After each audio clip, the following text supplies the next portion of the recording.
Baik, langsung saja. Nama saya Nurita Yuni dengan akhiran NIM 306.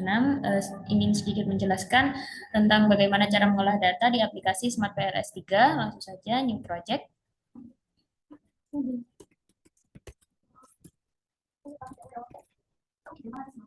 Oke, import data, klik 2.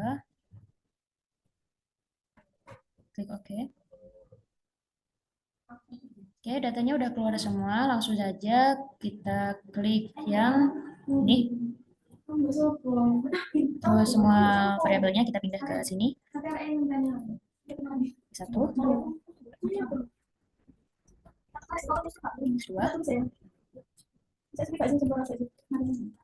tiga, terus variabel Z, dan terakhir variabel Y.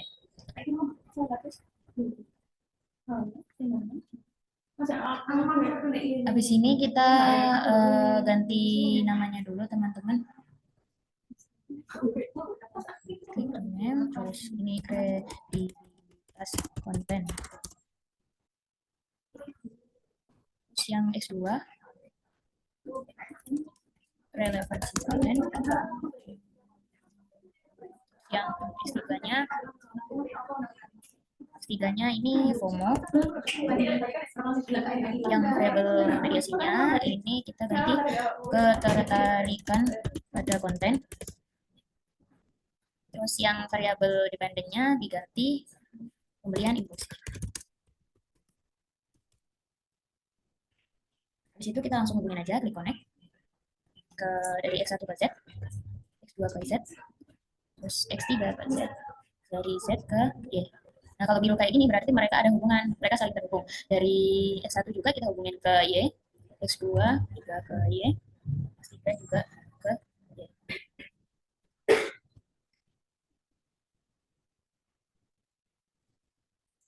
Selanjutnya langsung aja kita cek data kita apakah sudah valid semua. Caranya yaitu klik calculate, PLS algorithm, start calculation. Langsung aja masuk ke yang uploading.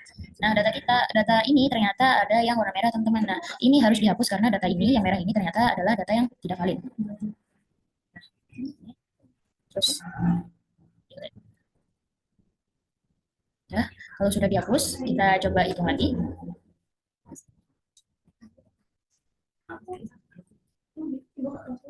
Kita masuk ke autoloading lagi. Ternyata datanya udah hijau semua, yang artinya data-data di sini sudah valid semua.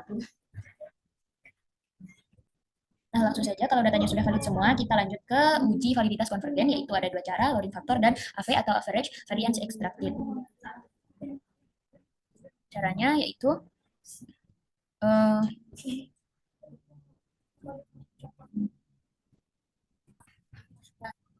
caranya teman-teman kita kembali ke yang ini tadi, kita loading loading faktornya dulu, klik calculate, terus BLS algorithm, start calculation,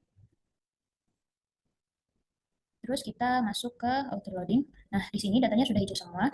Nah, cara kita tahu data ini valid atau tidak, yaitu datanya harus lebih dari 0,70. Dan di sini datanya sudah valid semua, yaitu semua data di atas 0,70. Nah, selanjutnya AV atau Average Variance Extracted, kita langsung aja masuk ke Construct Reliability and Validity. Nah, ini ada Average Variance Extracted. Nah, di sini cara kita tahu datanya valid atau tidak harus, jadi datanya itu harus di lebih dari 0,50, dan di sini datanya valid semua karena datanya 0,6 dan 0,7. Jadi data ini adalah bisa dikatakan valid. Nah, selanjutnya yaitu uji validitas diskriminan. Ada tiga cara, yaitu cross-loading, Cornell-Laker, dan latent variable correlation. Langsung aja masuk ke discriminant validity, terus masuk ke cross-loading. Nah, caranya agar kita tahu datanya ini bisa diterima, bisa datanya valid atau enggak, kita lihat di indikator dan terhadap variabelnya. Jadi indikator terhadap variabelnya itu sendiri harus lebih besar daripada variabel yang lainnya. Kayak ini, X1 terhadap variabelnya dia sendiri, kredibilitas konten itu 0,8. Nah, ini lebih besar daripada yang lain. Jadi data ini dikatakan valid. Dan di indikator X1 ini semuanya adalah yaitu nilainya paling tinggi semua, 0,8, 0,8, 0,7, 0,9. Terus contoh lagi yang di X2-nya, X2-nya kan relevansi konten. Nah, ini tuh valid juga karena semua datanya ini di atas semua datanya ini paling besar daripada variabel yang lain. Terus yang selanjutnya itu yang formal letter. Nah, di sini cara biar kita tahu data ini tuh valid atau enggak tuh eh, dengan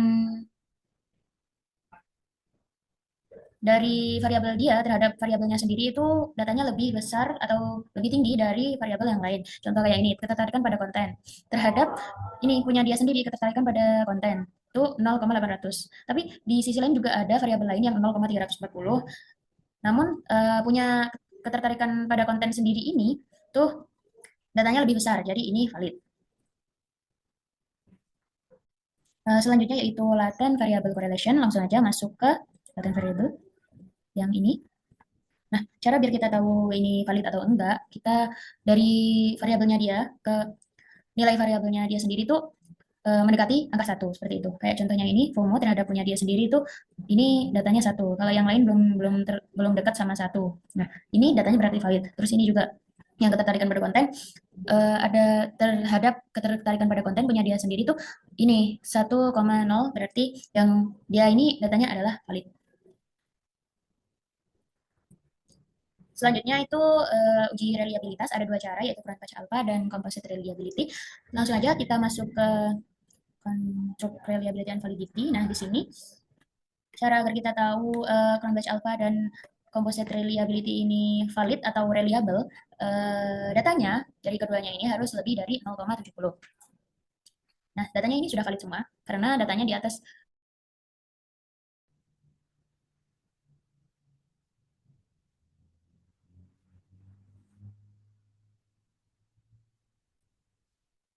Nah, data di sini dari Quran Baca Alpha sama Composite Reliability ininya sudah valid semua karena datanya di atas 0,70.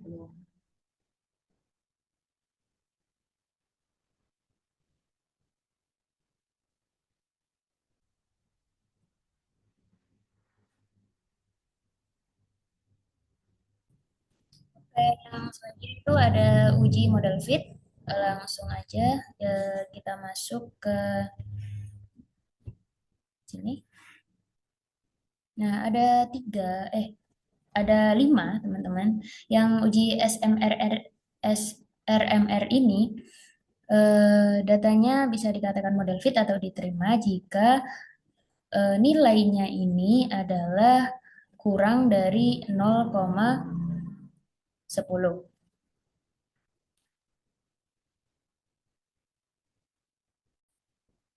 Nah, di nilai yang ini tuh data nilainya di bawah 0,10 jadi dianggap model fit atau diterima.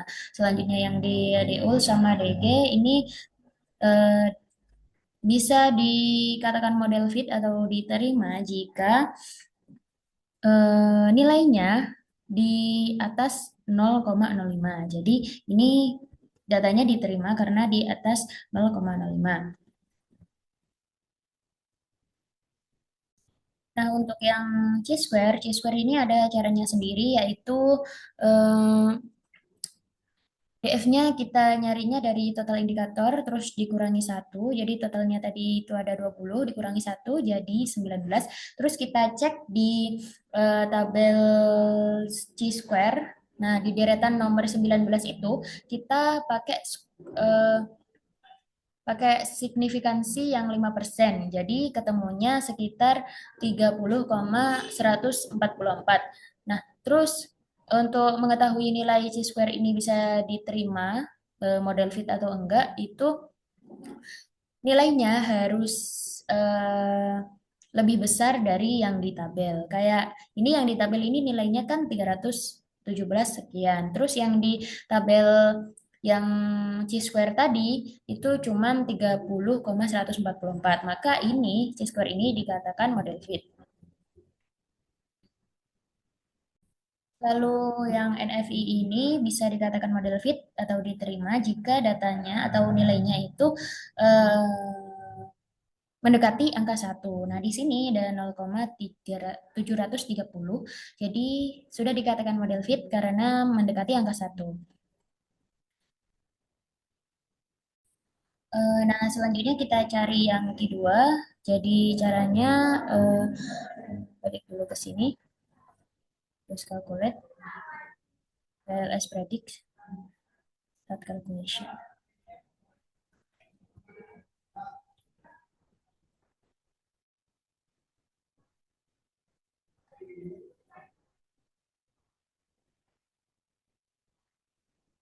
Nah, kita langsung masuk aja ke LV prediction summary. Nah, caranya kalau kita biar kita tahu Q2-nya ini prediction relevance atau enggak, langsung aja dari variabel eh, ini ke nilai Q2-nya ini harus lebih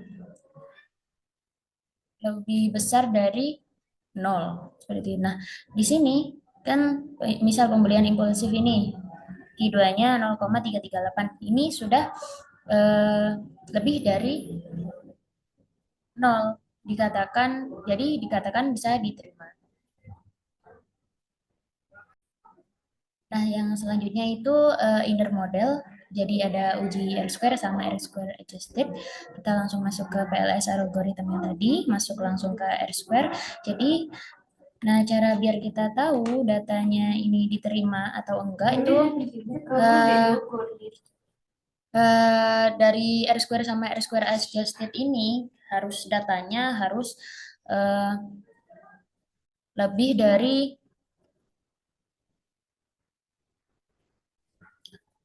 Oh iya, kalau yang R square sama R square adjusted ini kalau nilainya 75 itu R square dulu yang kalau nilainya itu 0,75 itu kuat, kalau moderat atau sedang itu 0,50, terus kalau lemah itu 0,20. Yang R square adjusted-nya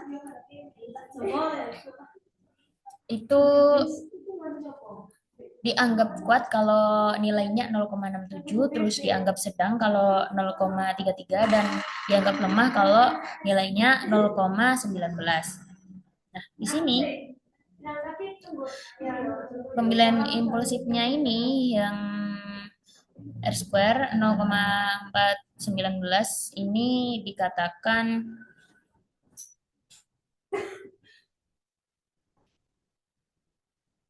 moderat karena mendekati 0,50. Terus yang R square adjusted ini dia juga moderat karena dia mendekati 0,33 seperti itu. Nah, yang terakhir itu kita lanjut ke uji hipotesis. Jadi caranya balik yang ke ini tadi, terus calculate, bootstrapping, start calculation.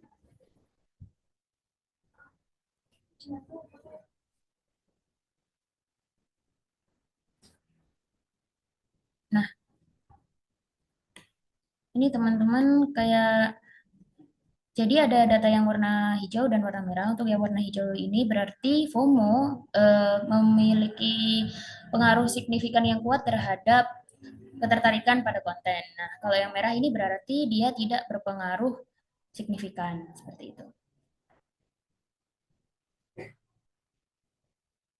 Maka bisa coba aku karena itu ketarapnya konsep itu yang nasi ya entah sorry nasi entah tapi energi mata tapi jemur juga yang Baik, itu saja dari saya. Sekian, terima kasih. Assalamualaikum warahmatullahi wabarakatuh.